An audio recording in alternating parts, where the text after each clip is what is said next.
What's good, YouTube? Welcome back to MANIACITV, man. Today, we gonna be checking out my boy Luis, man. The creepy billionaire rappers sell their souls to Michael Rubin. Now, if you don't know who Michael Rubin is, all I'ma say is y'all know the yearly alleged white party that be happening with the elite of the elite be there. I'm talking from Kim K to Odell to Drake. All the millionaires and billionaires, Jay-Z, everybody up in there to, party. That's Michael Rubin in the Hamptons. He owns Fanatics, huge corporation, billionaire. I think he owned a portion of the 76ers, Mitchell and Ness, a lot of businesses, man. Rich. But I ain't gonna lie. It's some creepy things going on, man. If you seen the video of him hugging Lil Baby, making Meek Mill do the bunny hop, either way, we gonna get to it, see what it's about, man. Let's get it. I don't know Michael Rubin. A lot of times, the nerdy whites, they want to partner up with the kids at the cool table. Snoop told a story. My boy Ish, man. Shout out to JBP, the best damn podcast out there. Joe Budden podcast. Stop playing. Time when he said the dudes from Uber was with Suge, and they begged Suge to come introduce them to Snoop. These dudes be going to Seed Capital. I just want to be around Kevin Durant. I want to be around Nas. I want to be around all of these cool people that I grew up on. I was the nerdy dude. Now I got enough money to mesh with them. Everyone knows that money rules the world, and the rap game is no exception to that rule. But the puppet master behind many iconic artists is a truly sinister and creepy man. Michael Rubin is an industry tycoon, and his name really started circulating along with this embarrassing clip of gangster rapper Meek Mill, as some of you may recall, where bro was literally bunny hopping like an absolute psychopath on camera. Why are you doing bunny hops, Meek? Because you got your ass beat in tennis. You got your ass beat. Keep going. Count out loud. And why did you think, Michael Rubin, why did you think, and I get he was defending Meek Mill, and Meek is my dog, but Michael Rubin, why did you think, with all these allegations going on, all this talk and just bad talk around Meek's name, you know what? Do some buddy hops, nigga. And I'm about to record this shit. And I'm gonna record. Hop, nigga. Hop. Hop, nigga. What made you? And then he got his homeboy in the back recording it too. Meek. Why are you doing bunny hops, Meek? Because you got your ass beat in tennis. You got your ass beat. Keep going. Count out loud. Count out loud. And it's slowly coming to light that he is your favorite rapper's favorite billionaire, orchestrating a large network of young black talents across hip-hop and even sports. Even the likes of 50 Cent have been seen clowning rappers close to Michael Rubin. From the outside looking in, it seems like a pretty good idea to associate yourself with a billionaire, as there are countless benefits being tied to such wealth. But the quote-unquote benefits that Michael Rubin comes with tend to be questionable at best. Don't be making fun of me when I'm drunk. You're gonna get another drunken hug tonight. I don't care what anyone says. You're getting a drunken hug. You too. You too. Drunken hugs are coming tonight. It's your boy Luis, and today we're gonna unpack the unsettling hold that Michael Rubin has on hip-hop culture. But before we get ahead of ourselves, we gotta understand his origins in the world of hip-hop and the power that he holds outside of the game that you'll see extends farther than anyone really knows. With 11 big B's to his name, it's hard to imagine Michael Rubin ever starting off with humble beginnings, but that's exactly how the story goes. Like many kids, he started shoveling snow when he was only 8 years old, and by the time he was 12, he had a ski repair shop that eventually raked in $125K a year. His keen eye for business carried into adulthood, and perhaps his most important money move came in an early investment with Fanatics, the top sports merchandise company in the entire world. This wasn't a one-off expense though. Rubin loved sports, and he eventually was inspired to purchase the Philadelphia 76ers and became its most popular owner, despite sharing the team with several others. And it was courtside at a Philly game where he met the gangster rapper Meek Mill, fresh off the scene after coming up with moving and raw bars like these. Some summer nights can even turn cold. In the streets of Philly where niggas don't even get shit to turn old. My heart pumping to it turn gold. The two men were from completely different Y'all know about Meek with the braids, man. worlds, but they would end up having far more in common than one would expect. And they would begin to bond over sports, business, and more. As conversation continued, no one would expect the can of worms that was about to burst open from this single interaction. And it would change the course of modern rap entirely. So my daughter was just talking to Nikki, and Meek's like, you know, in his way, he's like, who are you? I'm like, you know, the Sixers guy. No. And then within a second, what I loved about Meek from the moment I met him, he just started peppering me with business questions. Like, hey, if I want to do this, how would you do that? And if I want to just do this in sports, and if I want to put this deal together. And in a lot of ways, he was a similar version of me from a completely different environment. Now, this is what I will say. Creepy stuff to the side. Yes, Michael Rubin's a strange character. But what Meek Mill's been able to do and what Michael Rubin's been able to do for Meek as far as a business standpoint, you know, I listened to his, he did an episode of The Breakfast Club today. I listen every day. And he said Meek Mill, Meek is to the point where he invested $200,000 into Lids, the hat company. He said Meek Mill made $8 million from that. Now, it's great for somebody like Meek who don't come from anything. You come from the worst of conditions and you link up with somebody who is well established, who's well respected, well connected. I'm not saying use them, but you have a value in your friendship. Creepy stuff to the side, there's value here. A lot of y'all just be out here being friends with bums and broke niggas and bitches. So I don't want to hear nothing. Come on.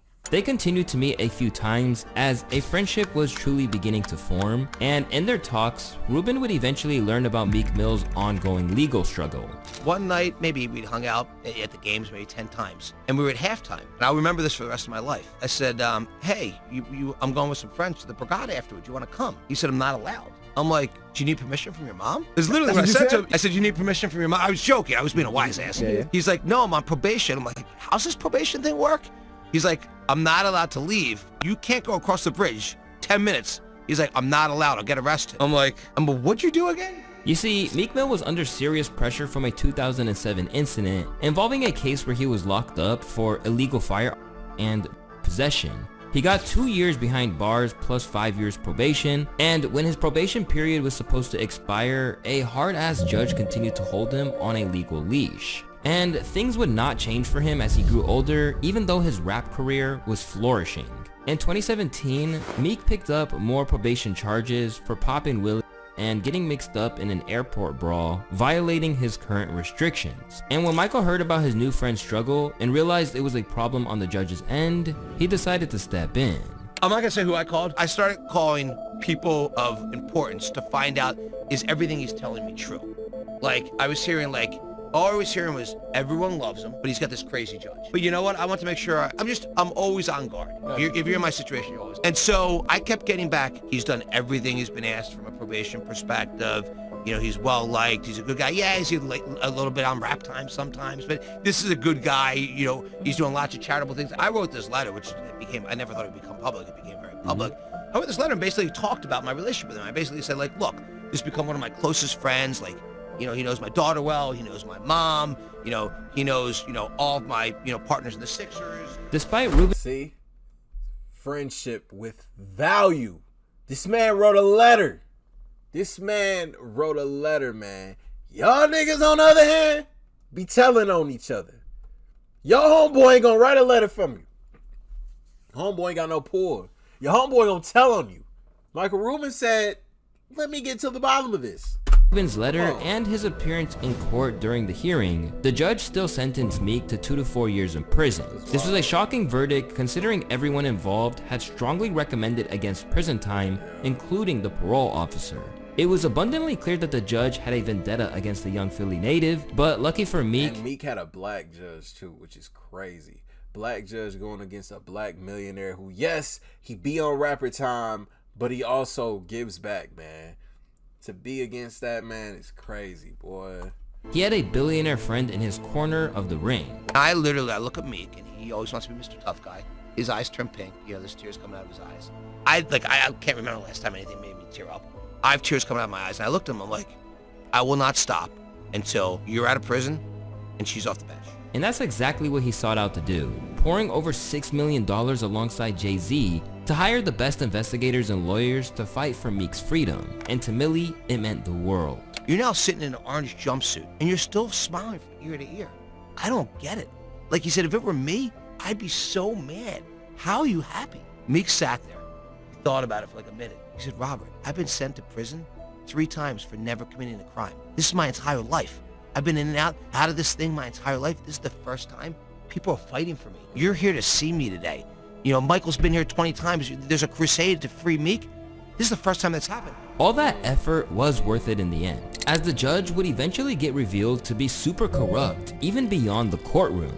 Aside from multiple weird cases on her end, she was also secretly spying on Meek and even demanded he drop her name in a song. Some pretty strange behavior. Weird. But the real win in all this was for Michael Rubin, who was quickly being hailed as a model billionaire and culture icon. He kept riding this wave when he established the Reform Alliance with Jay-Z to combat legal system failures. We said we're going to get 1 million people that are on probation or parole that shouldn't be out of the system. There was 4.5 million people at the time. This is 3.5 years ago. We've already cleared a pathway for 650,000 people that are You know, on probation. I kind of feel bad about the stigma that Michael Rubin has, because I feel like he's just really like one of those, like, yeah, he's a little touchy, but I feel like he's really a nice guy. And I feel bad about this stigma that he got, that we all kind of view him as, but I feel like he's just somebody who loves people.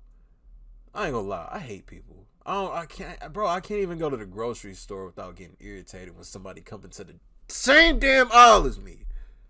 But I feel like he's actually a genuine guy. Like, he's a genuinely good guy. You know, and I listen to his interviews, man, and he seems very sincere, man. Like, I don't know, man. I feel like it's you gotta stop touching people so much, Mike. But Probation and parole to get out earlier from the laws that we've changed. Michael Rubin was officially a hip-hop namesake, and the idea of having a rich white billionaire friend started sounding real good to young up-and-coming artists, especially this genuine, caring dude. Let's keep this real. When you're financially successful, it's easy to give money away. Okay, I give lots of money away. That's easy. What's hard is to do the work. But it wouldn't take. Let me get about 100K, Mike. Let me get 100K. Just donate to the National Struggling Negro Fund. National Struggling Negro Fund, the NSNF, National Struggling Negro Fund. You can just hit me up on Instagram to make a donation. 100K, something light, Mike, something light, you know. Long for the more sinister intentions of the richest man in rap to emerge from the most unseeming shadows, and it was too late for those that flocked to him. The friendship with Lil Baby, what was it about him and your guys' rapport that sort of connected you? He's a great guy. Baby is absolutely one of the best human beings in the planet. There's never been a thing I've asked him to help with, like, from a charitable perspective with the Reform Alliance. There's never been anything. He's just such a great human being. I love his work ethic. When you hear his story, and I don't know anything about music, so when I met him the first time with Drake in the Bahamas in 2020, and he's telling me his story about, you know, he was in jail a couple years earlier, he never rapped, and now he's got this great, you know, kind of music career. You just want to root for the guy. Rubin's new influence pulled in big names, Lil Baby, Travis Scott, and Quavo, to name a few. Successful people hang out. It made sense at the time, especially given Michael's recent investment into Meek Mill. But a noticeable pattern began to emerge in these relationships that made people question his intentions. Why are you doing bunny hops, Meek? Because you got your ass beat in tennis. You got your ass beat. Keep going. Count out loud. Count out loud. Keep going. Keep going. Don't cheat on your bunny hops. They suck. Your bunny hops suck. You got 250 more to go. Super weird dynamic, and the internet exploded when they saw what was going on. Bro, this is some house slave type shit. I'm gonna hop for you, massa. When he lost, he went straight to hopping too. Man, the rap game is nothing but a modern day plantation. I discussed the situation in much more detail in my video about how Meek Mill destroyed his career. But one takeaway from that video is that this was all weird behavior for a man like Meek Mill. A respected street artist who really portrays the image of a gangster, it just felt really weird for him to do something like this. And due to all the negative publicity he was receiving, Meek Mill tried to explain that this was a game played in prison. But of course, that only got him flamed even more.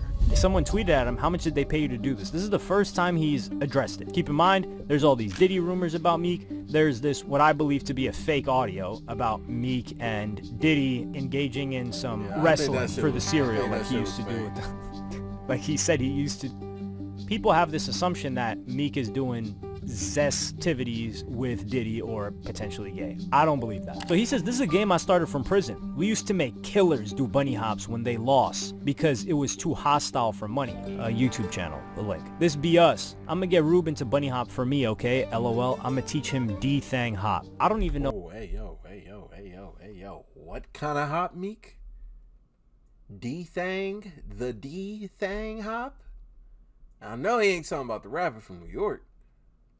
I'm gonna teach him the D-Thang hop.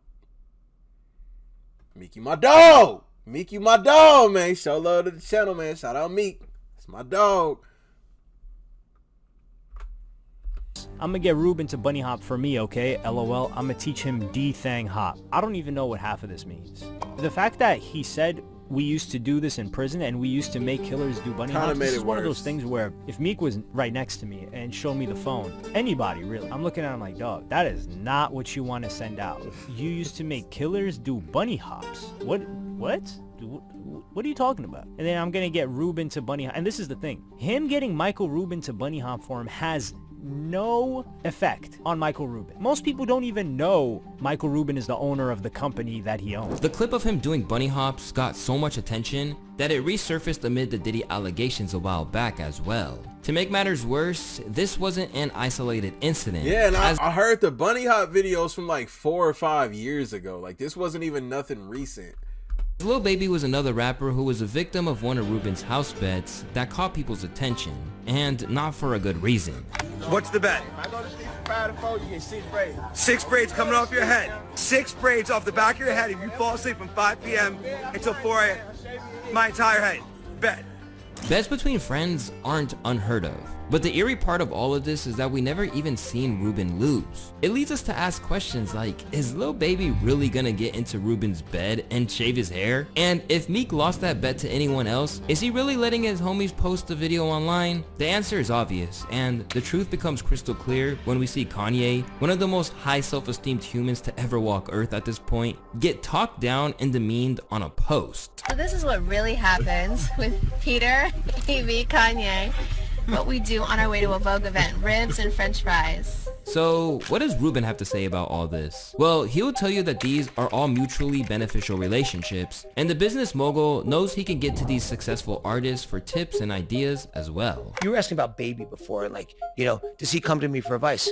He comes to me for business advice all the time, but I go to him for advice on stuff too. I'll ask him like, hey, will this, you know, is this a good idea or a bad idea? While this could be true, the real benefit for Rubin, besides whatever freaky stuff is going on behind closed doors, is the marketing leverage that hip-hop superstars give him and his companies. And rather than being a pushover guy paying these rappers to be around and do his bidding, it really seems like Rubin is the guy calling the shots. Even in this incident with Meek Mill on a private jet. Mike, get up off me, dog. You heard me, Mike? Get up off me, man. Look, this man on my legs, y'all. Get this man. Don't be making fun of me when I'm drunk. You're gonna get another drunken hug tonight. I don't care what anyone says. You're getting a drunken hug. You too. You too. Drunk hugs are coming tonight. This isn't all speculation either, as we've seen him utilize a culture shifter like Lil Baby to promote his Fanatics gear on the track Merch Madness, a campaign where tons of merchandise was given out to fans. These rappers were playing chess, but Michael Rubin had them in checkmate from the beginning, pulling rappers into business endeavors and still capitalizing on their influence. His use of rappers as pawns is enough to make you speculate his intentions, but the real red flag begins to dissolve whenever we look at his more elevated social life, specifically his strange white parties. You gotta investigate this Michael Rubin party a little bit further. Y'all don't think it's a little strange? What? What? Help me out. The consistency of the A-list celebrities that go there. The hugging. What other party in the universe do you see that many of that level A-list people at the same spot at the same time? Shout out Joe Budden, because this is why I fuck with Joe Budden, man, because he keep it real. It's why he got the best damn podcast out. Fuck it, man. Listen. When I first saw the white party, bro, a few years ago.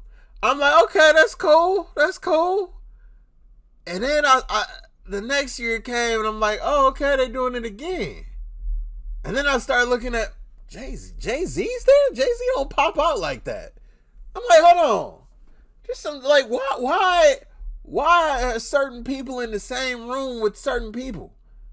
Like, please explain to me why Jason Tatum is in the same area of a Kim Kardashian and Khloe Kardashian. Why is French Montana in there with, like, it's just a weird, I'm like, what? And then I start questioning. I'm gonna just say it. Is this the Illuminati in plain sight? It's a lot of rich people, all pretty much dressed in the same type of uniform. And I say rich, I mean they're the richest of the richest in the world of entertainment. What happens at these all-white parties? Michael Rubin said that they go from like what? Like they go like a whole day? Like until like it starts at what, noon until the next day at 5 a.m. What are you doing for that long? Why is there 300 people here? Why is the net worth in there about $40 billion right now? Why is there so many millionaires? Why aren't ordinary people invited here? I mean, I kind of get it. I wouldn't want dusty ass motherfuckers around either. But why is it every single one of the elite there? No one's questioning that. Like I said, Michael Rubin seems like a nice guy. Seems like a very nice guy. But why is this a yearly thing? Why in the Hamptons, away from all the niggas and all the dope boys and all that, y'all are out in the Hamptons at this all-white party. All the millionaires, billionaires, rappers, singers, ball players, entertainers. Why? What is going on at these all-white parties? I don't know. I'm not saying anything's going on, but it's very looking like it's very Illuminati looking. I'm gonna just say it looks like this is the Illuminati in our straight up face right now. But hey, salute, because I don't want no problems with that. No. You invite me, hey, I don't know, man. I feel like he's one of them parties you gotta sign that NDA. I don't know. Like he's one of them parties you might walk into a room and see two of your favorite celebrities in certain situations that you probably wouldn't have ever thought. But I respect. I ain't Annual Michael Rubin White Party isn't what it sounds like, but might just be as strange and worth investigating, and most of all, disturbing in its nature. This high-profile gala is littered with every A-list person on the planet. Even people far outside of Rubin's circle will show out for what is possibly the biggest, like, bro, this is literally like elite social event every single year. We're talking Tom Brady to Jay-Z, Kevin Hart to Kim Kardashian, even Drake was recently seen there, looking like bro was absolutely done with everything happening to him lately. Basically, anyone considered... Yo, and I heard that when Drake was there, so they specific, and this is coming from Michael Rubin. Watch his Breakfast Club interview he did. He literally said that he did not want anybody to play Not Like Us. He's like, do not play Not Like Us. And I guess the day before they had a barbecue, Drake was on his way to pull up. Not Like Us came on the shuffle. He quickly shut it off. So, I mean, he's a guy that clearly cares about his friends and their well-being. You know, Drake didn't request that it wasn't to be played, but salute to Mike Rubin for not allowing that to happen. But, yeah, this still looks strange. Like, why is Lil Uzi Vert and Mbappe in the same? Like, why? Like, an elite society is invited and most certainly attends these packed parties. Of course, why is James Harden next to Kendall Jenner? What? The first assumptions from outsiders were Illuminati comparisons, and some even pointed to Rubin himself as the leader. There's even an eerie resemblance to this crowd and Jared Leto's cult. To even be considered for an invite, you have to be at the top of the famous profiles. So it makes sense that anyone would want to show out. But what's strange is the presence of guys like Baby, Quavo, and Meek, who are all far below the status of these other guests. Their attendance seems a little bit out of place, and questions got raised, especially when they found themselves in more questionable scenarios at the hands of Michael Rubin. Now, what in the is this? Ain't no fucking way. These motherfuckers got him in a reverse Oreo and he's showing all teeth. That guy, Michael Rubin, he needs culture. I listened to him on a podcast and all he talked about was trying to sell to culture. Well, here's the thing. You having $1 billion don't matter if niggas don't fuck with you. So what is it in your benefit to do? Befriend niggas. Befriend the hottest, like throw the best parties. Who knows how much money? He probably lost millions off of this party. With the Diddy Party activities coming to light, it's no surprise that people are beginning to question what goes on at the Michael Rubin estate. With culture floating around Puff Circle just 20 years ago, the same strange occurrences seem to be unfolding around a 51-year-old billionaire, especially given his relationships with the top of hip-hop. And now we're left to wonder why what lies ahead seems both familiar and uncertain. Yo, what the f? That says Rubin on his underwear. Okay, yo. all right. I just noticed that. Okay. Yo, Michael Rubin got the hose. Is that real? Yo, that's crazy. Yo, is that real? Yeah, that's crazy. That's a beard. Okay, he got that motherfucker on his ass. He got his name on his. I been knew it was some creepy shit going on in Hollywood. I knew it. This ain't nothing new. I'm not surprised. I've said this before. I don't know. Yeah. God damn, bro. Yeah, Michael Rubin got a chokehold on this shit like I ain't seen somebody have a chokehold on this shit in a long time. Y'all let me know what y'all think about it, man. Let me know what y'all think about it. I gotta keep it real with y'all. It's strange. It's very, very strange. But I mean, this guy could. This guy could means. This guy should. He definitely could be a nice guy. He definitely could be a nice guy. Could mean well. It just looks really weird. It looks really weird. Y'all sound off in the comment section down below, man. New to the channel, hit that subscribe button for me. To the next video, I'll see y'all there. Thank you for watching MANIACITV. I'm out.